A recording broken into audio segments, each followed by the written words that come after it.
So we go back up to the start. This time it's the Britannia Challenge Cup, which is for club Cox 4s. And two crews in this: Thames Rowing Club on the right-hand side of your picture on the Buckinghamshire station, and on the left, a very fast crew from Mercantile Rowing Club, Australia. They've been over here quite a while, unlike that Wyfold 4 from Mercantile that we saw with earlier today. Wyfold, the Coxless version of the club event. This is the Cox version. So we have two Coxes, Lachlan Guller and Emily Buxo-Burge, and she is in that Thames Rowing Club boat that we can see leading the race at the moment. Thames Rowing Club in front, Jess. Yeah, we've got a very young guy in the bow seat up there, Flynn Traeger. He's only 19, so looking to lead his crew down this course.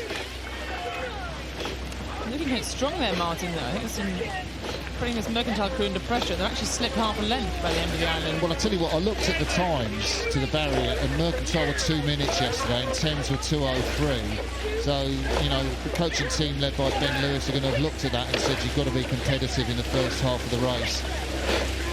Mercantile are quicker to Fawley, and it does look like Mercantile are coming through a little bit. They've got a nice, easy rhythm, Mercantile, haven't they? They're just very fluid, very flowy, and they're moving every stroke. Yeah, they really do. Look at the comparison between the two. The Mercantile crew look just long and fluid. There's no kind of check on their boat. There's no upward movement of the shoulders. The Thames guys look like they're working a little bit hard for it. Yeah, that Mercantile 4 have been here for Marlow Regatta, and they've had a lot of time to adjust. They were 5th in the A-final of Championship Cox 4s at Marlow, but they've kind of got their act together. And as we pick up live in this race, we can see on the right of your picture, it's the men from Mercantile Rowing Club, Australia, who are leading the men from Thames Rowing Club. Little look there from Flynn Traeger, the 19-year-old bowman, originally from Latimer Upper School, just to check. Got a bit of work to do in the middle of this race if his crew's going to get back on terms. I presume quite a heavy boat to row, the Cox 4, Martin. I haven't really done it since I was probably about J13, because it's not a women's boat class, but it's a longer race. They're carrying a Cox behind them. It's not got the flow of a Cox's boat or a quad, say. I think the thing is, I'm looking at that Mercantile crew, and they're rowing it like it was a Coxless 4.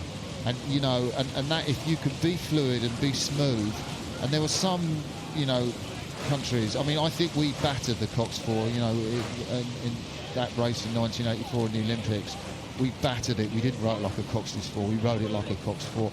The Americans who led us for most of that Olympic final were sweet and smooth, and they were rowing it like a Coxless 4, just catching it, timing it at the front end. I think these Melbourne boys are doing just that.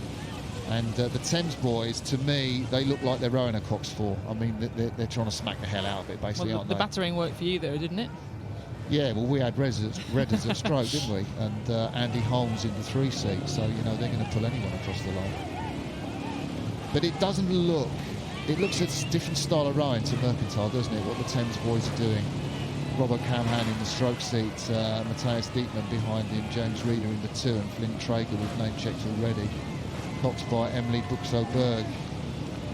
Yeah, it's very silky over there in that Mercantile crew. There's no kind of stop or start to their stroke. It looks really kind of cohesive and cyclical compared to a little bit more muscle in the Thames boat. But they've kept that margin not disrespectful, and I think they're putting on a good show here, keeping it down to about half length of clear water. Can they have a sprint at the finish? Can you sprint in Cox 4s? How does that work? Oh, God, we had to sprint to win that Olympic gold. We had to sprint through the Americans in the last sort of... we were trying to sprint all the way down the course. I think we just wore them down in the end. But you can really raise a sprint in the Cox 4. And we used to do a lot of training against the Women's 8, because the Women's 8 race in 1,000 metres, it was pretty similar speed. And you can see Lachlan Guller get up out of his coxswain seat just to check what's happening in the crew behind, because he needs to know, do we need to sprint for the finish? And Thames have kept them honest. They're about, what would you say, probably a length, just a little bit over? Yeah, just about. They've really got to rile themselves now to see if these crowds can push them down these final 100 metres of the course.